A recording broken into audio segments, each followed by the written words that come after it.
మంత్రాల పకీరు చెప్పే మాయ మంత్రం కథ కదే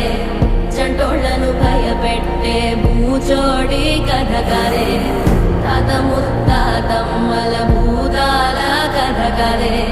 విక్రమాదిత్యుడు చెప్పిన వేదాళుడి కథ కదే దీపము నుండి దెయ్యం వచ్చే అల్లావుద్దీన్ కథ కాదే ఇది ముడత చర్మం ముసలి చెప్పే కథ